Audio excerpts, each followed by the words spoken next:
ফলের ব্যবসা করি, ফলের সিজনে, শীতের সিজনে পিঠা ব্যবসা করি। আমার হাজবেন্ড আছে অসুস্থ, জি। আমি সংসার চালাই, ঘর ভাড়া চালাই, ছেলে মেয়েরে মানুষ করি। এই যে মানুষজন বলে যে বাংলাদেশে মেয়েদের কাজকর্মের ক্ষেত্রে অনেক প্রতিবন্ধকতা আছে, নিজের ইচ্ছা থাকতে হইব।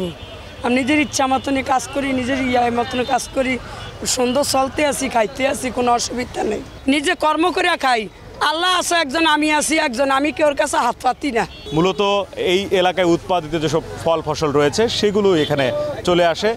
নিম্নবিত্ত এবং নিম্ন মধ্যবিত্ত মানুষের বাজার এটি।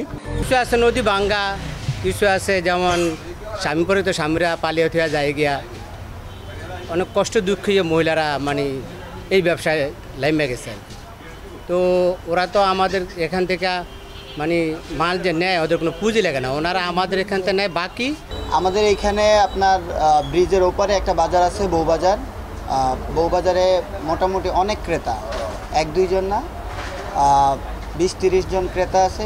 ইভেন ম্যাক্সিমাম ক্রেতাই মহিলা, এবং কি ওনারা দীর্ঘদিন ধরেই ব্যবসা করতেছে। এখন অনেক নারীরাই কাজে আসছে এবং সম্মানের সহিত কাজ করতেছে, ভালোভাবে বেঁচে আছে। আমি যেটা মনে করি আগে থেকে সামাজিক এই বউবাজারে ছোট ছোট পুঁজিতে ছোট ছোট ব্যবসা করছেন নারীরা এবং এগিয়ে যাওয়ার চেষ্টা করছেন বা জীবনটাকে চালিয়ে নেওয়ার যে চেষ্টাটা তারা করছেন। একটু কথা বলতে চাই, কতদিন যাবত কাজ করছেন এখানে, ব্যবসা কতদিন যাবত?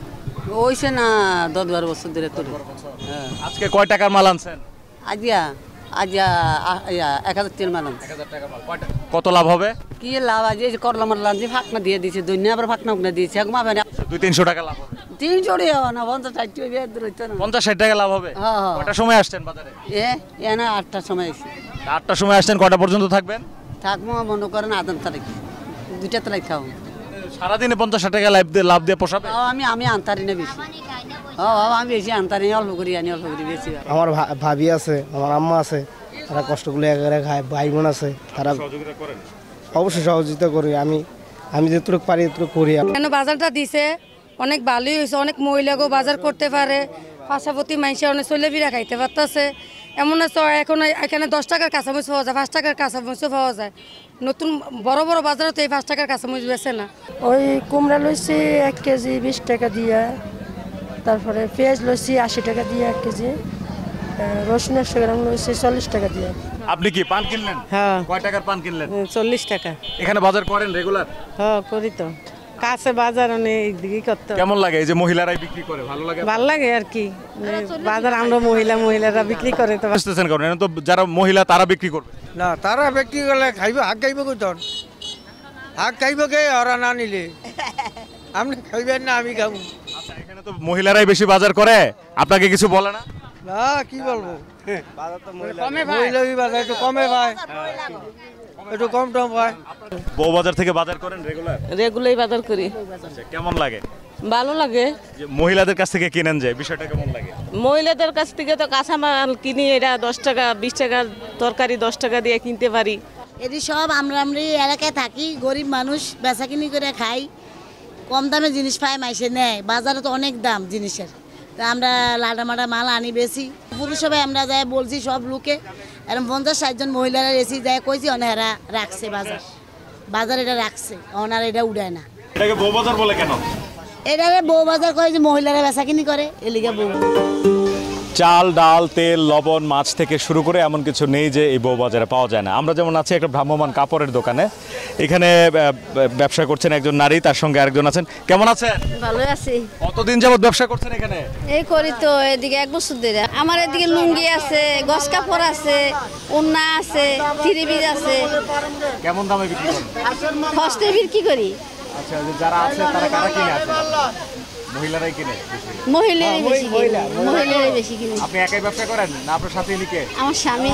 বউবাজারে কি কি পাওয়া যায় একটু বলবেন? বউবাজারে নানান রকমের জিনিস পাওয়া যায়, যেমন মাছ, তরকারি, তারপরে কাপড় চোপড় হইতে, জুতা হইতে সবকিছু পাওয়া যায়। বাজার করলে কি বউবাজারই করেন? জি। দাম কেমন এখানে, বেশি না? আছে মোটামুটি, সব জায়গা থেকে একটু কম আছে আর কি। এটা হলো মহিলাদের বাজার, এটার নাম হলো বউবাজার। সীমিত সময় পাওয়া যায়, কম রেটে পাওয়া যায়। লোক বেচা কিনি করে খাইতে পারে, আর এই গরিব লোকের থেকে বেশি বেশি মানুষ বেচা কিনি করে নেয়। যেমন একটু দাম কম পাওয়া যায়, চর এলাকার মানুষ এনে তরি তরকারি বেচে, এখানে একটু সাজিব পায় মানুষ। এই বাজারটা থাকা সত্ত্বেই মনে করেন আমগুলো একটু ভালো হয়েছে।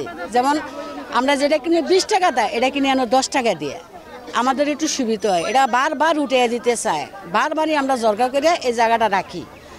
কি চান? আমরা চাই যে বাজারটা থাকুক। বাজারটা যদি এখানে থাকে, আমরা গরিব মানুষ কিছু কেনাকাটা খাইতে পারি। এখানে অনেক সস্তা দেখা গেছে, এদিকে অনেক জিনিসই সস্তা, এদিকে কোনো বেশি দামি জিনিস নেই। আর এটা থাকলে আমাদের জন্য ভালো হয়। আর এটা যেভাবে থাকে সেই ব্যবস্থাটাই আপনারা করবেন। অনেকজনে কাজকর্ম করে, রিক্সা চালায়, কেউ লেবারি করে, কেউ মনে করেন গাঙ্গে কাজ করে, অনেকজনের টাকা কম। এখন মনে করেন আমরা পুরুষ, আমরা মনে করেন 500 টাকার বাজার করতে পারি। আমরা 500 টাকা না দিয়ে বুধবারে 200 টাকা দিয়ে আসি, বউরা বাজার করতে নিয়ে আসে। ওইখান থেকে আসলে মনে করেন সুবিধা পায়। সুবিধা বলতে কি, এটা অল্প অল্প করে কিনা নেয়, কিনা নেওয়ার কারণে এটার নাম হয়েছে বউবাজার। আমরা মাননীয় প্রধানমন্ত্রী শেখ হাসিনার মতো একজন প্রধানমন্ত্রী পেয়েছি, এবং যিনি নারী বান্ধব এবং যার নেতৃত্বে নারীরা শুধু সমাজেই না, বাংলাদেশের বিভিন্ন সেক্টরে নারীরা এখন এগিয়ে আছে। আর চাঁদপুরের ক্ষেত্রে আমি বলবো যে চাঁদপুরে নারীদের 3টা বাজার আছে, যে বাজারগুলোতে নারীরা নিজেরাই কেনাকাটা করে এবং নিজেরাই এখানে বেচা কেনা করে। এবং এখানে চাঁদপুরের মানুষের যে দৃষ্টিভঙ্গি, সেই দৃষ্টিভঙ্গি কিন্তু আমাদের নারীদের প্রতি অনেকটাই পজিটিভ। আমাদের এই কাজগুলো করতে যে তেমন কোনো বাধার মুখে আমরা পড়িনি। অর্থনৈতিক উন্নতির জায়গায় কিন্তু আমরা কিন্তু সবাই, নারী পুরুষ যদি সবাই একসাথে এক হয়ে কাজ করি, তাহলে কিন্তু আমাদের অর্থনৈতিক চালানটা অনেক বেশি হবে। শিক্ষার হার কম, তারা যেন তাদের সন্তানদেরকে শিক্ষিত করতে পারে, সেই একটা চাওয়া, এবং তারা যেন উন্নতি করতে পারে এবং সামাজিকভাবে তাদের জীবনটা উন্নত হয়। সেই ক্ষেত্রে আমরা করেছি, যেমন আমরা উইমেন চেম্বার অফ কমার্স কিছু প্রশিক্ষণ দেওয়া, কিছু সাহায্য দেওয়া। এই ক্ষেত্রে আবার আমরা সহযোগিতা নিয়েছি আমাদের এমপি মহোদয়, মাননীয় সমাজ কল্যাণ মন্ত্রী ডাক্তার দীপুমণির আপার কাছ থেকে, এবং আমাদেরকে সর্বোপরি সহযোগিতা এই চাঁদপুর শহরে নারী অঙ্গনে যিনি করছেন তিনি হলেন মেয়র মোহাম্মদ জিলুর রহমান, আমাদের জুয়েল মহোদয় স্যার। নারীরা যদি প্রতিষ্ঠিত না হয় তাহলে দেশের উন্নয়ন হবে না। আমরা দেশের উন্নয়নের জন্য সরকারের পক্ষ থেকে, বেসরকারি প্রকল্প পক্ষ থেকে আমরা এই নারীদেরকে যেমন শিক্ষা অনুদান, ব্যবসা অনুদান, তারপরে প্রশিক্ষণ অনুদান, তারপরে তাদেরকে এইভাবে আস্তে আস্তে অনেক দূর পর্যন্ত আমরা নিয়ে এসেছি। এই ছিল ঈদ উল আজহা উপলক্ষে এন মোহাম্মদ গ্রুপ নিবেদিত নিউজ 24 চট্টগ্রাম প্রতিদিনের ঈদ উল আজহার বিশেষ আয়োজন বাংলার হাট। আজকের আয়োজন এখানে শেষ করছি। ভালো থাকবেন, সুস্থ থাকবেন, ঈদ মোবারক।